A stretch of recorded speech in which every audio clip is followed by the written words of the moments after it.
Good morning. Welcome back to Daybreak Web Wars. This is where we talk about stories that have made it on the internet and have caused a bit of a buzz. And I don't do it alone. I do it with a panel of fantastic people who are celebrities or people of influence in their own right. I have to say that. Mkamburi Chigogo is back with us after a long time. Mkamburi, how are you doing? I'm good, The report card, I see you're doing well. Yes, I'm just scaling up the ladder. Yes, when you come to Web Wars, good things happen to you. Oh, yeah, whatever. But I'm happy to be, I'm glad to be back. Mkamburi Chigogo on Instagram, The Report Card. She does opinion vlogging. Go and see what she does there on Instagram. And we have a new Form 1 panelist. Yes, Masaki I'm Magak, how you doing? Here, man.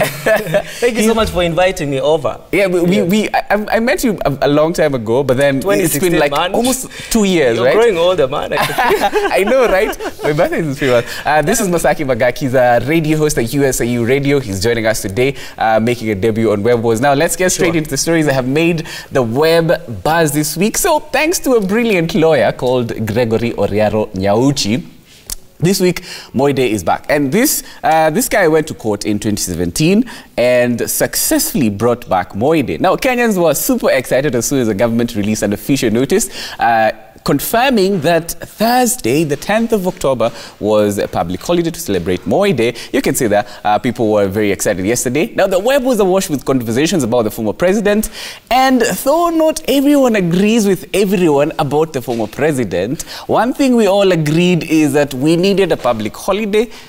We need a public holiday every day. Being Kenyan by itself, we need public holiday, and you can see there Maziwa ya Nyayo, people were sharing some of those memories. I wonder, like, how old is this picture? Like, who still has a packet of Maziwa ya Nyayo? I think 1982. Yeah, right? I think I saw a date on the picture that was shared. I think it dates back to 1982.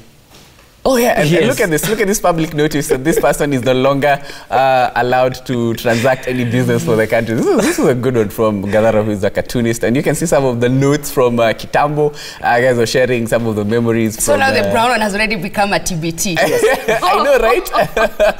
Oh my God. How things were changing, and the web yesterday. It was. Where were you guys? Where were you in Mkamburi? I was just in the house. By the way, you know what? I think right now the spending patterns in the Kenyan society is honestly changing, because the economy is doing a hard number on everyone. Yes. And right now it takes you to purpose for a certain holiday to be able to enjoy it. So this was just a Thursday like any other Thursday, and I suspect most of us were either in the house cooking, sleeping, or watching something on Netflix. Where were you? Kimani, let me just confess. I really didn't do anything, completely nothing. You know, gone are the days when Moi used to get into the stadium and then, you know, taking a lap around with the military Land Rover, you know, with the contingent forces, you know, side by side, guys singing praises and songs, you know, to Jonathan himself. This time, man, I think media are the guys who ripped more because they didn't have something to, you know, to do the entire day. Well, you guys must have celebrated. Yesterday we didn't have a show, and I just got to spend time at my place. The same thing I did. So in the house, but I really was excited on what social media had. You know, trying to you know, showcase what used to happen in those days. For Generation Z, I think the guys who don't know whether they used to be Maziwa Nyayo, you know, a program, Gen Z, you know, a program that was fully funded and implemented by Moi in 1980, as much as in 1996 it was halted, definitely. You know, somehow some of us tested Maziwa Nyayo, and I was really shocked to see a picture for Eliud in that Maziwa Nyayo. I don't know whether it's Photoshop or it was... Yeah, it was Photoshop. I think it's Captain Photoshop. That picture. Yeah, really? It was really creative. What was Eliud? All right, guys, we need to move on to another story. That was Moi Day yesterday.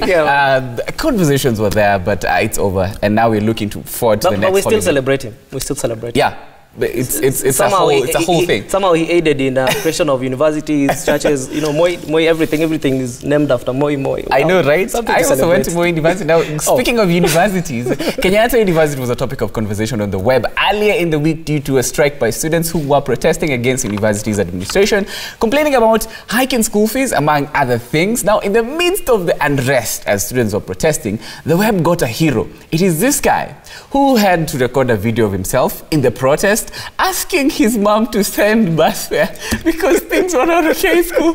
This guy has become a sensation on the internet. Let's check this out.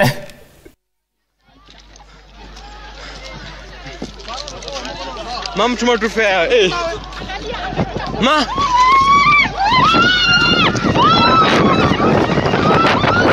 Shit. Tuma fair.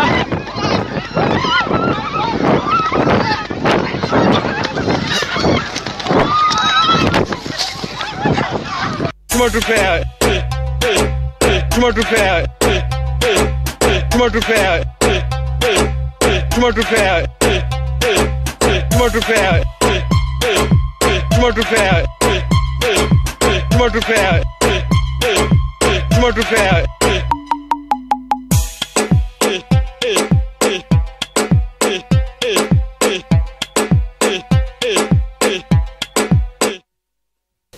Guys, you gotta love the Kenyan internet. The web is crazy. And immediately that video happened. That was around Monday, and there was already there's already a video on There's that. another one. You're gonna see it in a few. But what? Mkamburi, did you go to Kenyan universities where strikes were the order of the day? Fortunately, I did not. Is that fortunate? Yes, fortunately, I did not because it aided me kumaliza shule haraka.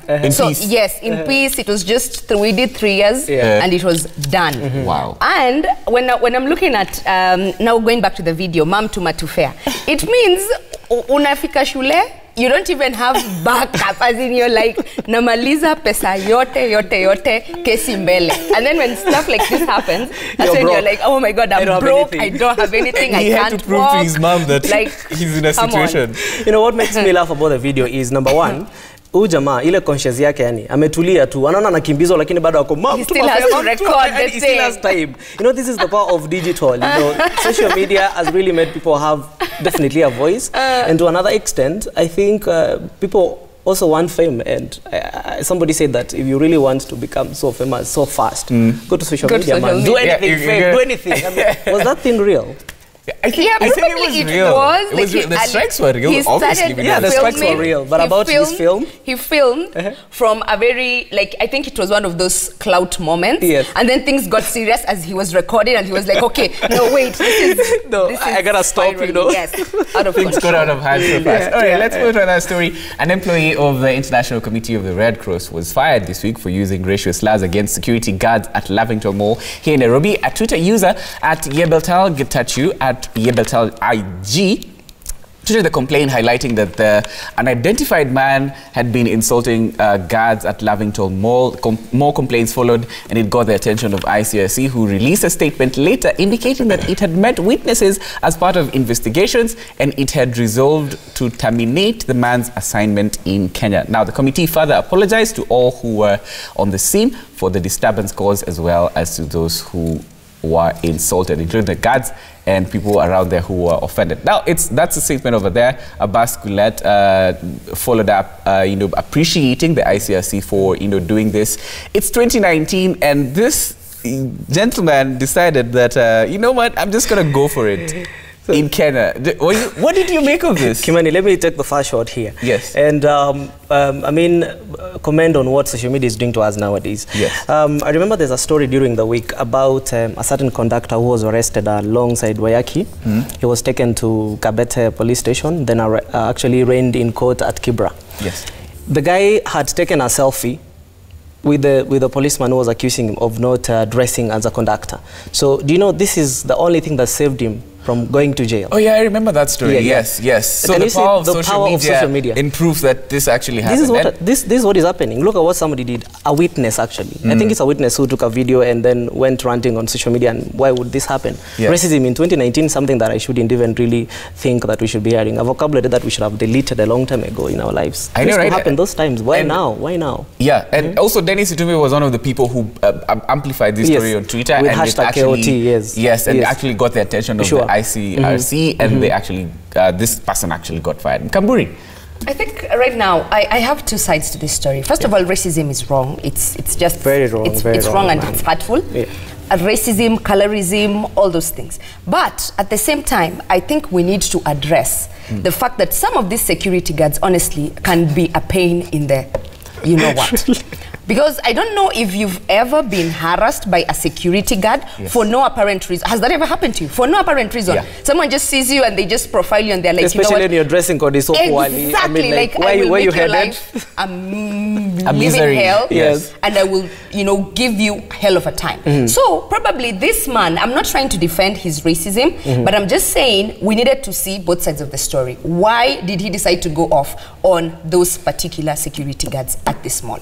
But also what bothers me is about the word he used, monkeys. I don't know whether it was... Yes, that is wrong. That's what I'm saying. My issue is not really on the racism. That is blatantly wrong. But at the same time, can we please understand what happened, what ensued before this man got to that point of referring to people using those very harsh terms? Well, yes. On the contrary, well, I mean, somehow. Sorry guys, we're running out of time. Now, Kipchoge, let's talk about this. Everybody's talking about this. The greatest marathon runner ever, Eliud Kipchoge, is all set for tomorrow's INEOS 159, and it has turned into a sensation on the web. Look at those memes over there. The memes have been coming in. That was a picture from last week when a lorry ferrying beer overturned at Roysambu, and people have been turning that into memes. Now Kenyans are expressing support and pride. Brands are jumping on the hype. Safaricom even changed their logo for M-Pesa to Eliud 59.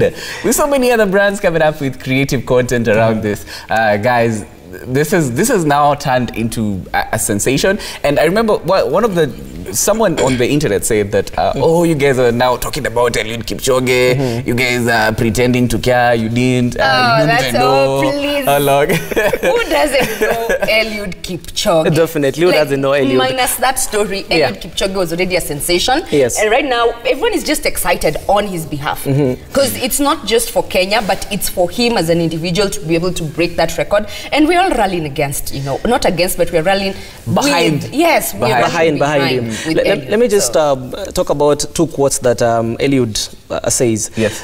They say a champion is not manufactured when he wins races, but what matters a lot is about the minutes, the seconds, the week, the months that it takes to prepare. And then another one, he says that if you want to harvest money, you must plant the seeds of the services.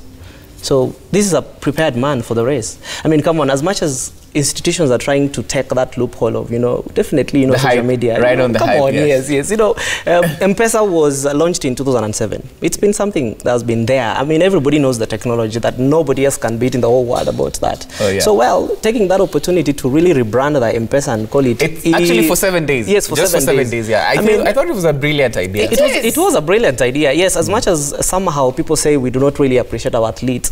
Yeah, look at what happened with Diego from YouTube. I mean, look at what happens to most of the guys who we celebrate. Somehow, even if we really don't celebrate them, but come on, who else can do what Safaricom has done? Nobody. And this was brilliant. It was brilliant. Today you can elude someone money. Okay, you can elude money if you get the drift. All right.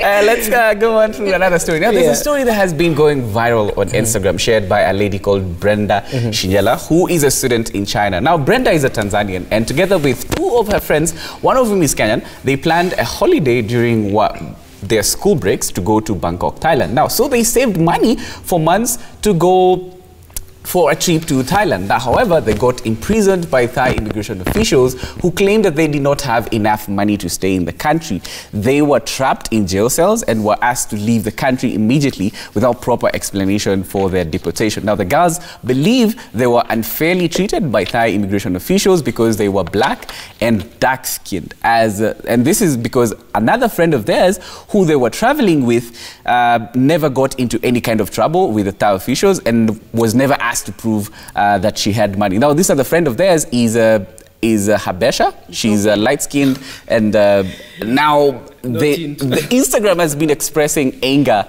on that. So that's the story. You can see her handle there. You can go read the full story because it's a five-piece post explaining what happened. But there was a lot of mistreatment, and these girls actually explained that there is no other reason that they were treated that way.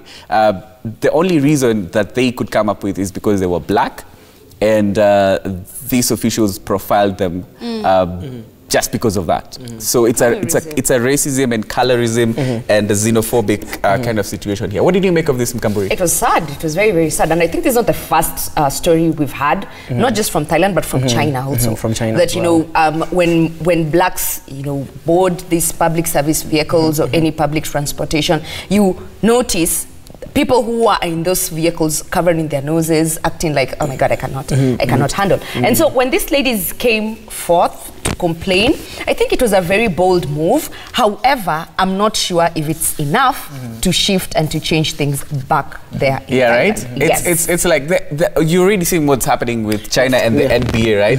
Do you think this story is going to yield any impact? Okay, somehow let me just change the whole thing out of racism.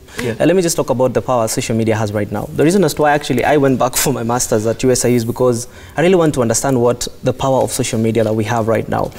Let's date it back to Facebook being launched in 2004, Twitter in 2007, where actually the first tweet was made from Kenya here by the co-founder Evans William. Talk of LinkedIn 2003 and a lot of social media platforms that have come up. And dude, you know your social media history. I do, but that's why I do my master's. Oh yeah, you're a master's student. So as per se, see the power social media has. Look at what organizations are doing around in the country, and not only just in Kenya, but other places. But I have a question though. Do you think this is going to shift anything, or do you think they're just like, definitely, it's sad, but okay, let's also relate the story to what happened in Coast about so sad about the lady we lost and the daughter.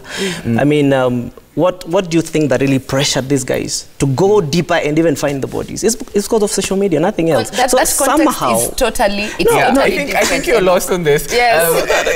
We have to disagree with you on this. Let's just rest it here, because I think the point is, and I think I agree with Mkamburi. We are going to complain about this, but is it enough to see things happening down there on the ground? Especially in Asia? In Asia, or it's just going to be... No one is even... In fact, this story is like somebody's chewing gum on the chip stiletto of that Asian place, because nobody will notice. Yes, it's just us who are taking note. I don't know how active guys are on social media and that place. All right, guys, I'm gonna have to bring this to a halt because we're running out of time. Because this is the favorite part of the show. Now, we share the videos, but instead of this, we're changing up things a little bit. What we're gonna do, we're gonna play a montage of some of the videos that have been viral throughout the week, and you guys will select your favorite after it. So this is a montage of all the videos that have made the internet, all your favorites. If you haven't seen these videos, enjoy.